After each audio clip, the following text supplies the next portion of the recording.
Hello everyone.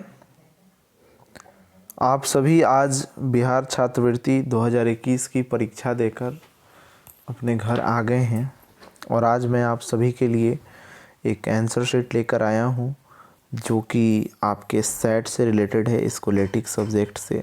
उसका हम लोग टोटल डिस्कशन करेंगे और इसकी गारंटी है कि सभी प्रश्नों के उत्तर सही हैं, एकदम प्रूफ के साथ सही है, इसमें कोई दिक्कत नहीं है। सबसे पहले यह है कि आपने जो यह परीक्षा दी है, यदि आप पेरेंट्स हैं या बच्चे हैं, इस वीडियो को देख रहे हैं तो आप जो हैं तो कभी भी इस वीडियो को देखने के बाद अपने बच्चे का या फिर आप अपना आंसर शीट मिलाने के बाद आप निगेटिव रूप में नहीं जाएंगे, क्योंकि यह तो एक रास्ता है आपके सक्सेस होने का। ये कोई आपका डेस्टिनेशन नहीं है जो कि इसके बाद आपको कोई मौका नहीं मिलेगा, आप आगे नहीं बढ़ेंगे, ऐसी कोई बात इसमें नहीं है। आपने इस परीक्षा से एक बात तो तय है कि इस परीक्षा में आपकी हार नहीं होने वाली है। या तो आप जीत जाएंगे या तो आप सीख जाएंगे। बस इसी बात को मन में रखकर आप लोग इस वीडियो को पूरा देखिए, अपने आंसर शीट से इसे मैच कीजिए। यदि आप 36 प्लस हैं तो आपका सिलेक्शन निश्चित है, और यदि आप इससे पीछे हैं तो कोई बात नहीं, आगे NTSC 10 में आपको एग्ज़ाम मिलेगा और साथ ही साथ इस एग्ज़ाम में की गई गलतियों से आपको बहुत ज़्यादा सीख मिलेगी, जिससे कि आप अपने लाइफ में आगे बढ़ेंगे। तो निगेटिव रूप से एकदम नहीं जाना है, ठीक है। चलिए हम वीडियो को स्टार्ट करते हैं और इसमें जो भी क्वेश्चंस हैं इसको आपको मैच करना है और मैच करके कमेंट बॉक्स में यदि आप 36 से एबव हो या कम हो, आप अपने टोटल मार्क्स को ज़रूर हमें कमेंट बॉक्स में लिखकर भेजिएगा। चलिए देखते हैं हम लोग सबसे फर्स्ट क्वेश्चन है पानी के सतह पर उत्पन्न तरंग। तो जो इसका सही है ऑप्शन सही है वो है ऑप्शन नंबर 3 अनुप्रस्थ तरंग। इसके बाद का जो क्वेश्चन है आता है, देखेंगे इसको ध्यान से।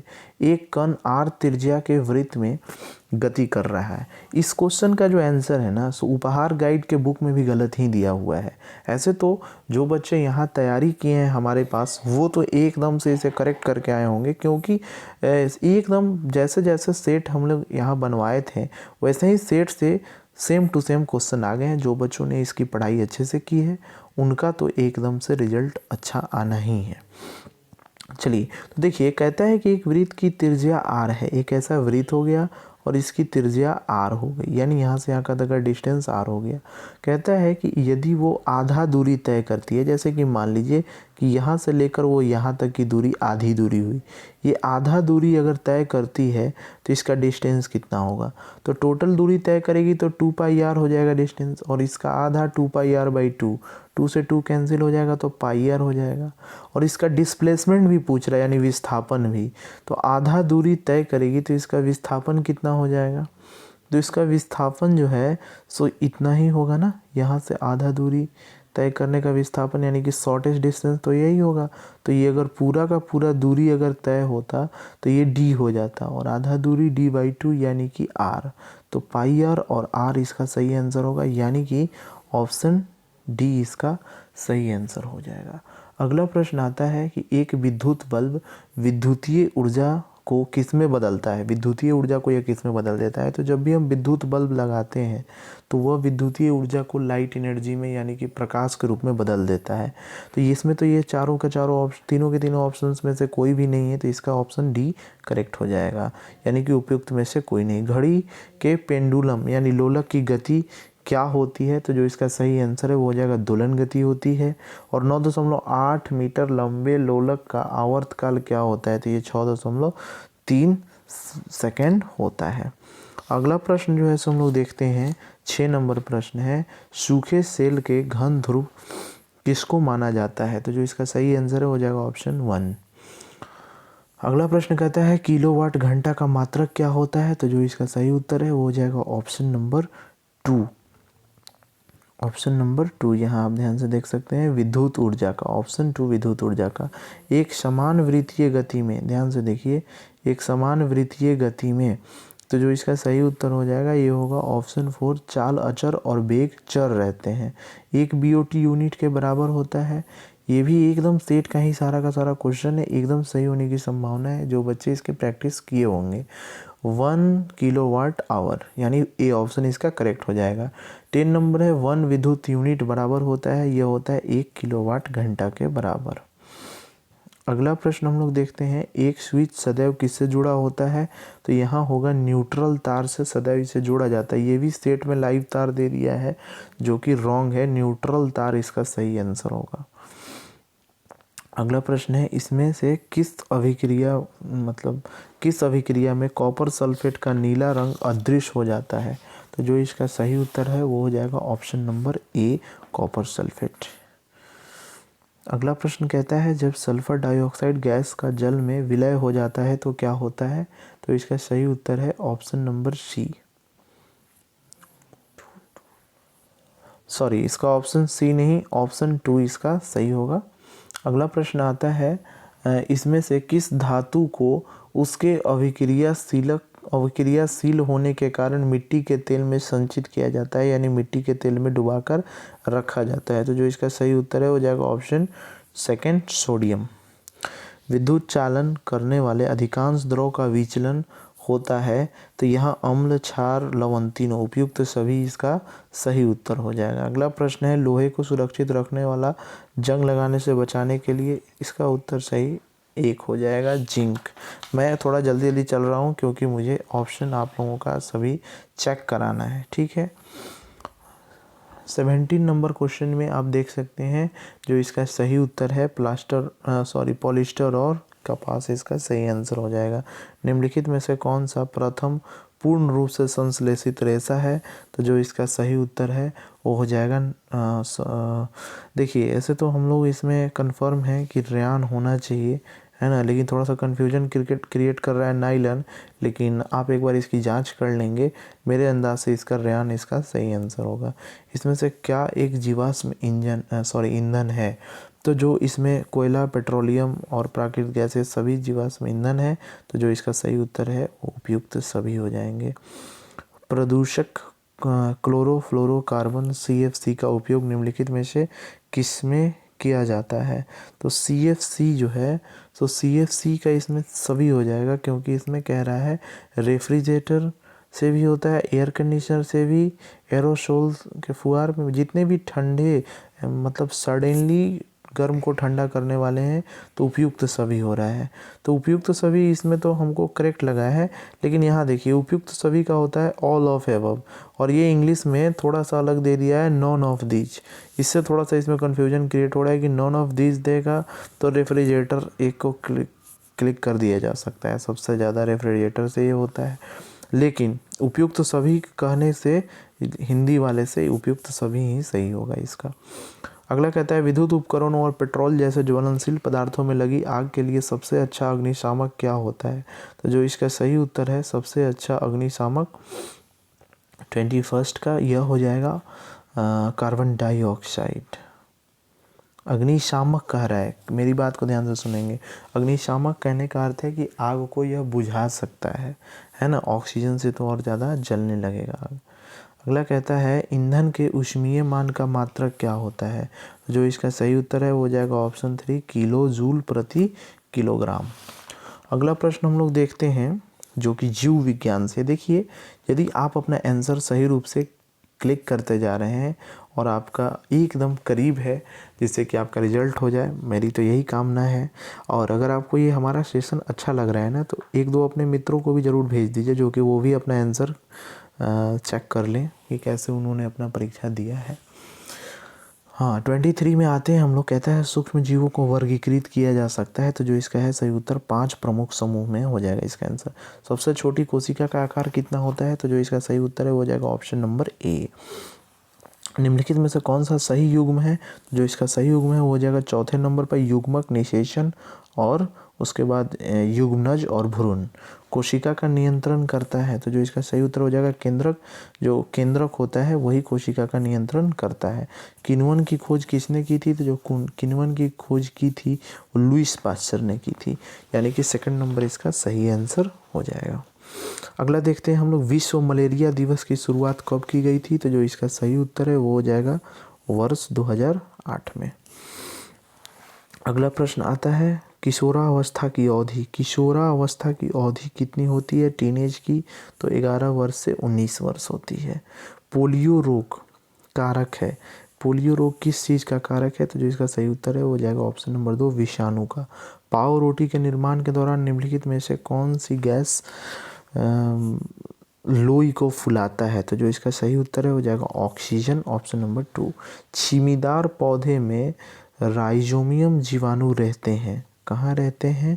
इसका सही उत्तर है ऑप्शन नंबर 4, पौधे के जड़ की ग्रंथियों में।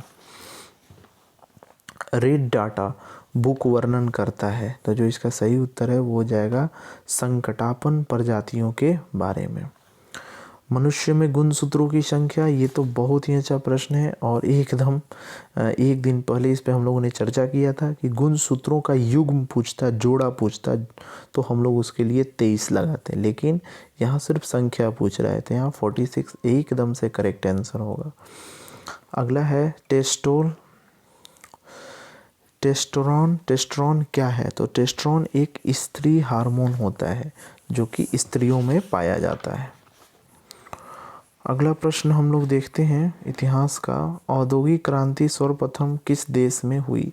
तो जो इसका सही उत्तर है औद्योगिक क्रांति किस देश में हुई, स्टार्ट हुई? यह बहुत अच्छा प्रश्न है। इसका सही उत्तर है इंग्लैंड। मुगल बादशाह औरंगजेब का निधन कब हुआ था? तो ये 1707 ईस्वी में हुआ था। रंजीत सिंह कहाँ के महाराजा थे? तो जो इसका सही उत्तर है वो हो जाएगा अवध के।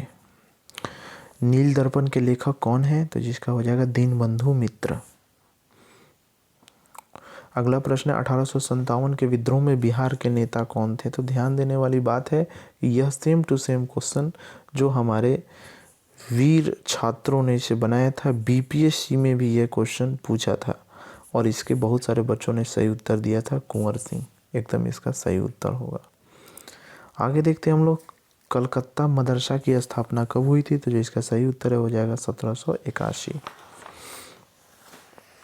अंग्रेजी शिक्षा की भारत में शुरुआत किसने की थी? तो इसका सही उत्तर हो जाएगा मैकाले ने अंग्रेजी शिक्षा की शुरुआत भारत में की थी, जिसके कारण हम लोग अंग्रेजी शिक्षा ले पाते हैं और ये क्वेश्चन पेपर भी अंग्रेजी में छपा हुआ है।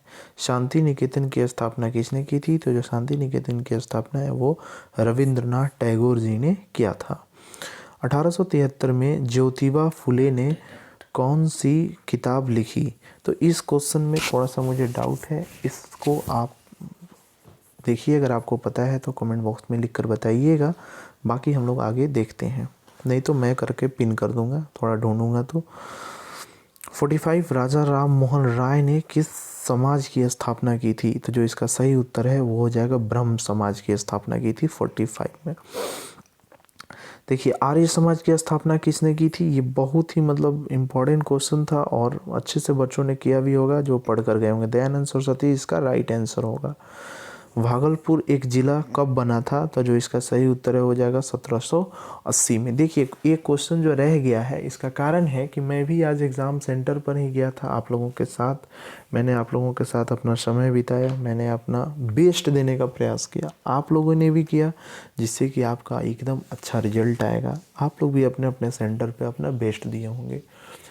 मैं वहाँ मिला अपने बच्चों के लिए, मैंने एक पेरेंट से मिला तो वहाँ उन्होंने ये मुझे बताया कि देखिए आप लोगों ने जो वर्क किया है वो ईपिक वर्क किया है, यानी कि वो कोई नहीं कर सकता है। क्योंकि जो भी पेरेंट्स एक प्राइवेट संस्थान या फिर किसी स्कूल में अपने बच्चे को एक छात्रवृत्ति परीक्षा या किसी भी प्रतियोगिता परीक्षा के तैयारी के लिए यदि नहीं भेजते हैं, नॉर्मल सीबीएसई बोर्ड से 10th करने के लिए भेजते हैं और उस बीच में यदि उनके टीचर कुछ ऐसे एग्ज़ाम को कंडक्ट कराने में उनकी मदद करते हैं और पूरा प्रयास करते हैं कि वो अपनी परीक्षा में सफल हो जाएं, तो यह एक ईपिक वर्क है, यह एक अमूल्य सेवा है जो कि इसका बच्चे और उनके पेरेंट्स रिज़ल्ट देकर ही इस सेवा का ऋण वो उतार सकते हैं।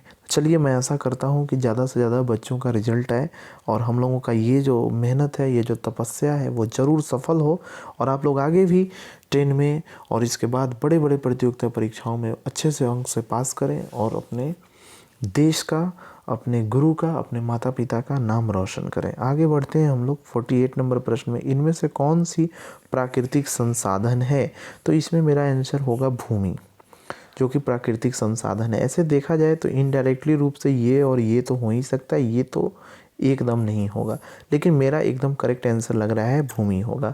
स्वर्णिम चतुर्भुज योजना किससे संबंधित है? तो जो स्वर्णिम चतुर्भुज योजना है वो वायु मार्ग से संबंधित है।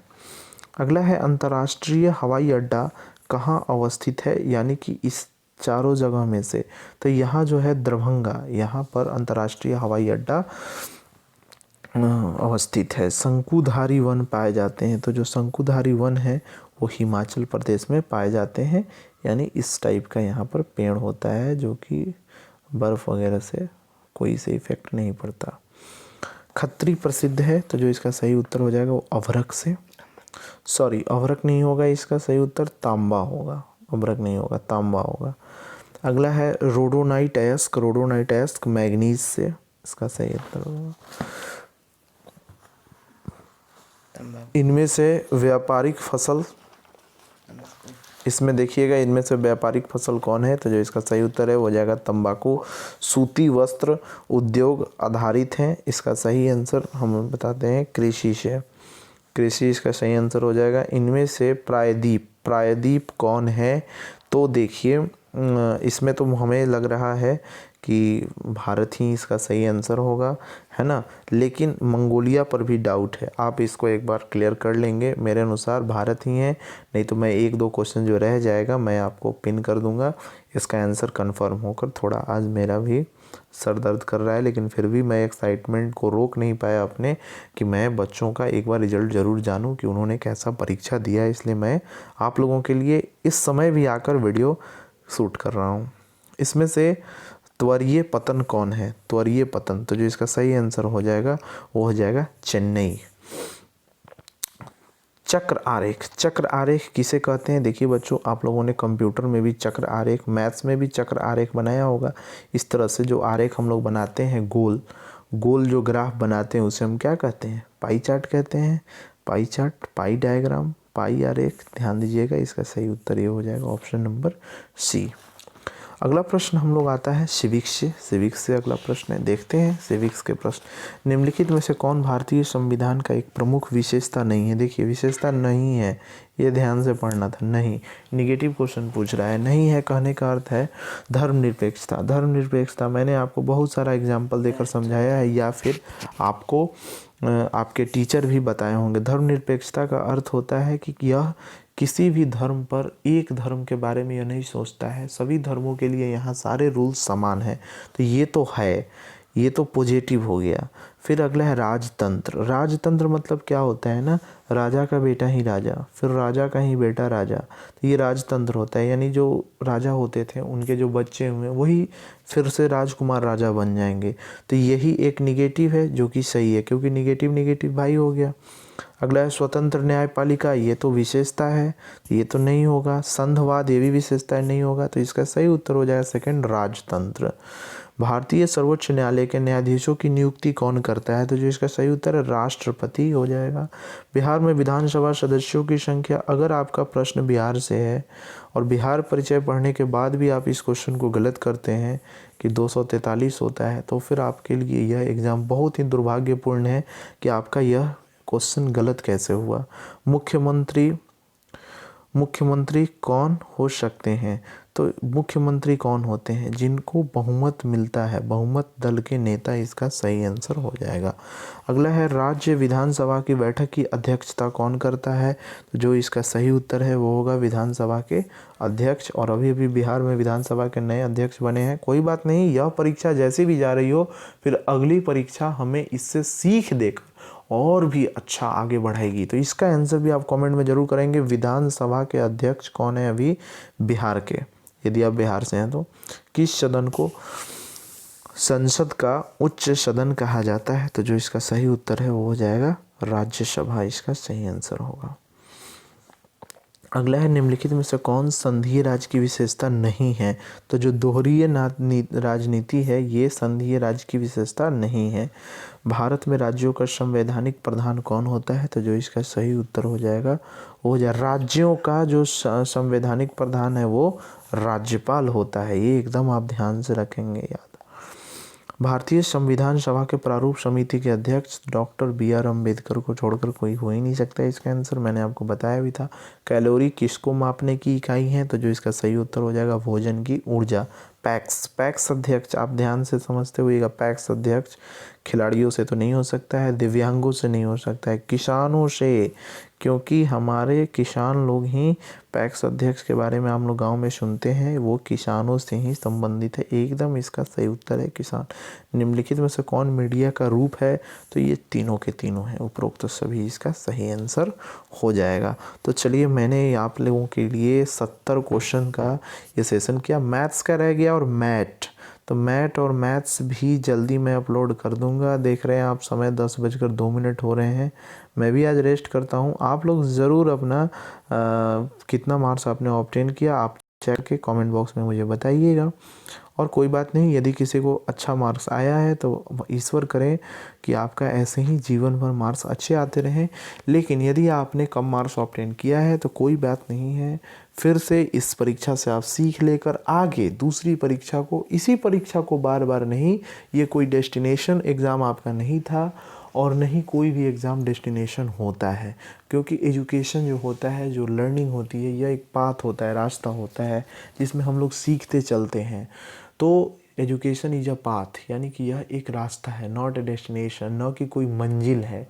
इसलिए आप इस बात को हमेशा ध्यान में रखेंगे और खूब पढ़ें, अपने माता पिता का नाम रोशन करें, गुरुजी का नाम रोशन करें और देश का नाम रोशन करें आप अपने।